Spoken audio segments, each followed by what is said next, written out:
Welcome to a fairly scornful review of the book that had the thumbnail to begin with, The Selection. Now, I listened to this book as an audio less than a year ago. I'd already mostly forgotten it when I saw another booktuber's review of it, and that lady loathed this book with the fire of the 1,000 suns, and it was so funny. I remembered reading it mostly because I remembered the cover and the name of the lead teen twit.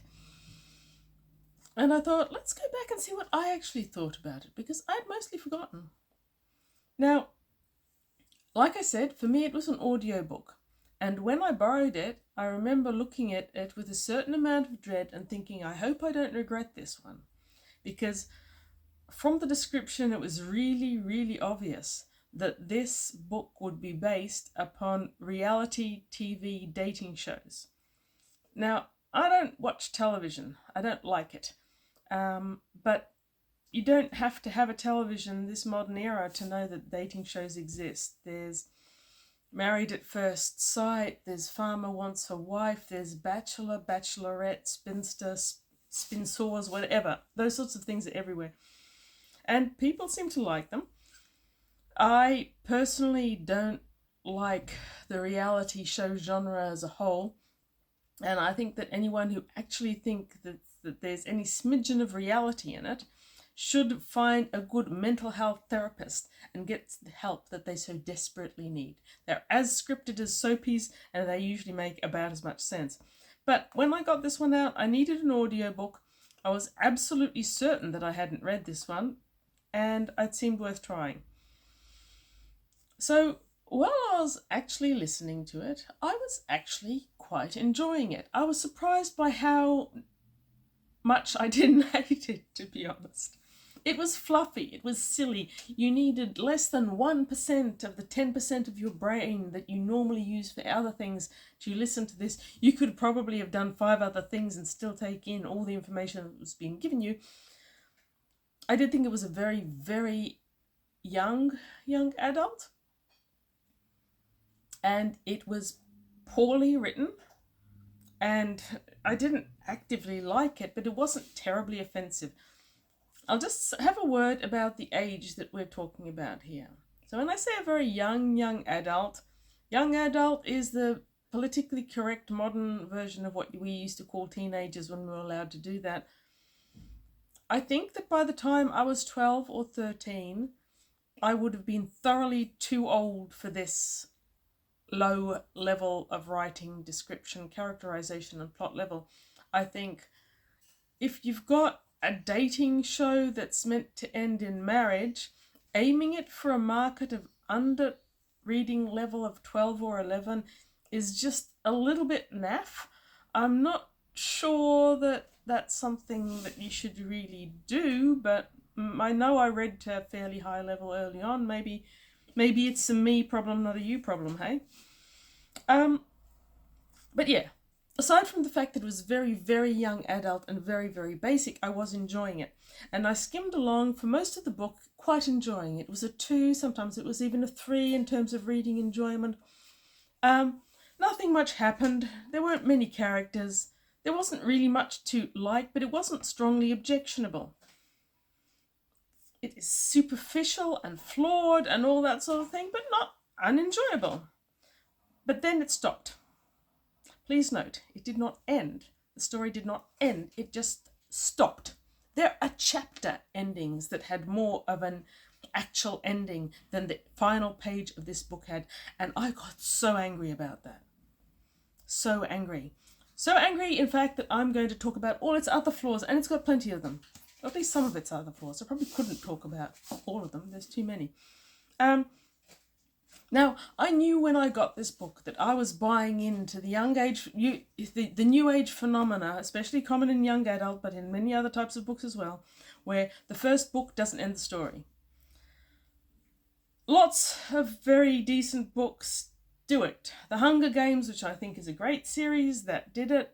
Plenty of other ones have it. Even the highest level of fantasy, in my opinion, Lord of the Rings, even that did it. The end The Fellowship of the Ring was not the end of the story by any means, and we knew it wasn't, and we knew we'd need to get the next book. But there was an end to the story arc, at least. This one had nothing. It just stopped for no apparent reason. And the thing about this book is it's not a big book. We're talking about a very, very thin book. This is a novella, not a novel. You could very easily have combined 3 books and 1 set of covers, and then you wouldn't have had to do this to the reader. Instead, it's a totally nasty money grab. It's like, oh, you read this book, you want to know how it works out. You're going to have to buy another book or 2 before you can do that. That's a cash grab and it's disgusting. Shame on the publishers, shame on the authors. Normally, at least, at the end of one book, you get an end of a story arc. If it's a really good book or a decent author, you might get several story arcs complete within the novel, but at least a story arc by the end cover. Nothing. Right, so final word on that. Have you ever read a book, probably a second-hand one, maybe a library one, you turn the last page and you realise to your horror that the entire final chapter has been ripped out and that you will never have the sense of completed book? That's what this sort of book is like, and it does it on purpose. So, yes. Now, I didn't despise the main character, and while I was enjoying the book, I could charitably chuckle off American Singer. I don't loathe that name as much as lots of other people seem to. For a start, I mean, in context of the novel, America as a country doesn't really exist, so calling the girl America probably does not hurt as badly, and besides, these days we've got people calling their children India and Paris and all sorts of other things, goodness knows. Didn't mind. Singer as a surname, I was okay with it. I thought that maybe the author was harking to the fact that most of our surnames did actually start out at one stage as the occupation of the person. A baker, I wonder what his great-great-grandfather did. Smith, heaps of them. It's common. I even thought she might be putting a pretty nod out there to an amazing dystopian book called Jennifer Government, adult dystopian book, American Government, where everyone is named after the corporation that employs them. So I thought, America Singer, okay. I did laugh a bit whenever the name was mentioned. I suppose the author and 90% of her readership are too old to remember the old Singer sewing machines, so that you had to actually turn the wheel to get them going. I think I still have the bench that one sat on somewhere. But yeah, whenever you said American Singer, I had a chuckle as I thought of those old sewing machines that sounded like they were expiring every second. The other thing that I didn't like about this book, and is only really a problem for the audiobook, is the narrator. The narrator is terrible. I mean, I don't know what she does for her day job, but she shouldn't give it up. She's got a creamy, silky, voice that is more suited to being on a phone number where you charge by the minute and which lists itself in directories as naughty but nice. And I am not kidding you when I tell you that my Google Maps narrator has more tonal variety and emotional charge than this narrator, whatever her name is. I don't want to know. Every single sentence is the same with her.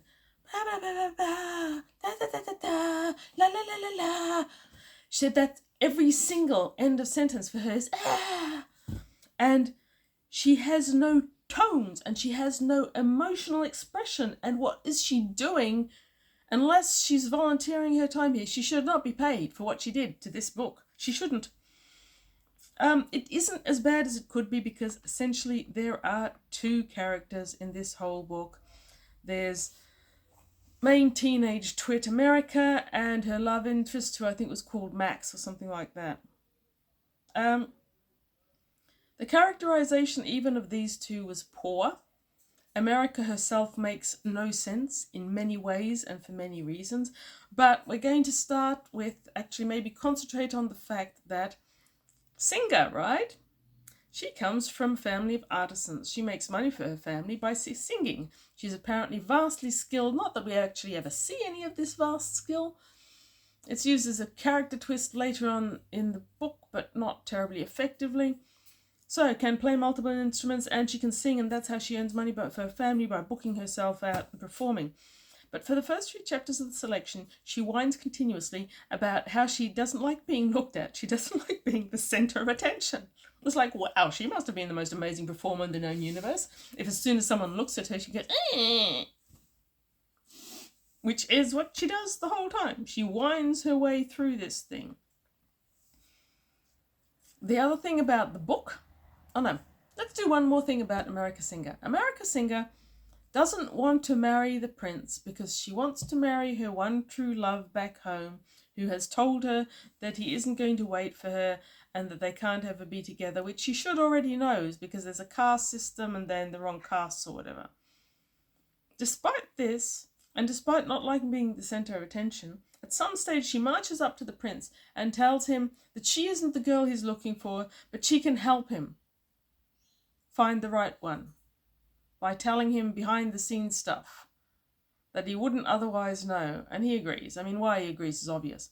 But how can anyone be as dumb as this chick is being made out to be? They can't be. So that's poor characterization.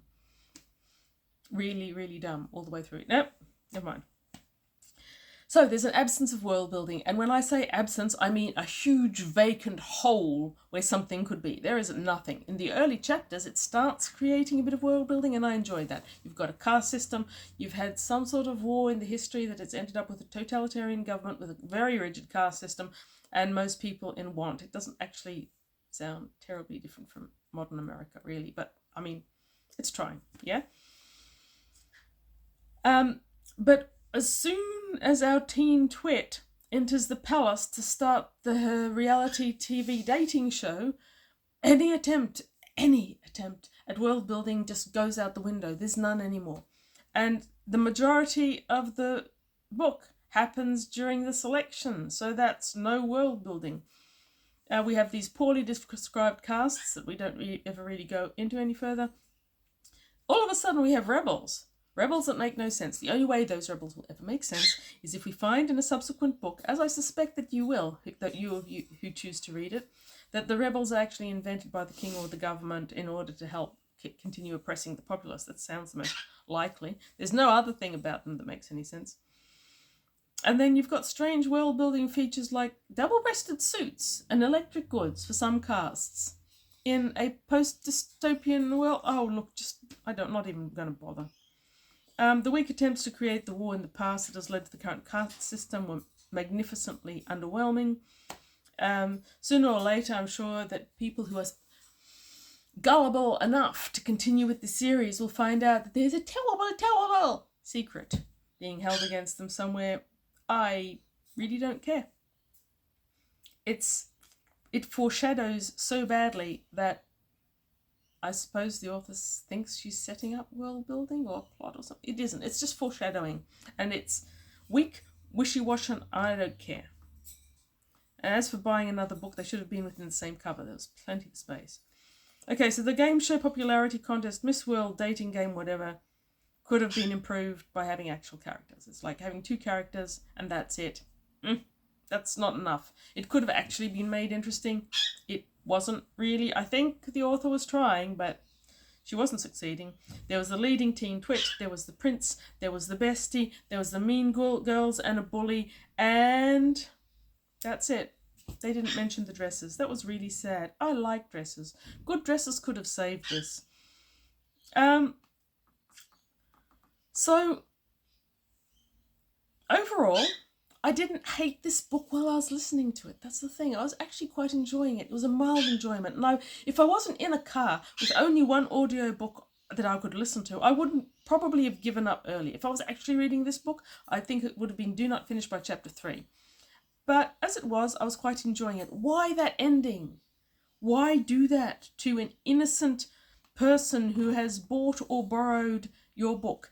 Keira Cass, don't do it. Stop it. It doesn't matter to me. I'm not going to read any more of yours. But think this through. You're an author. You're meant to write books and stories, and books and stories are meant to have endings, not back covers. Get with it.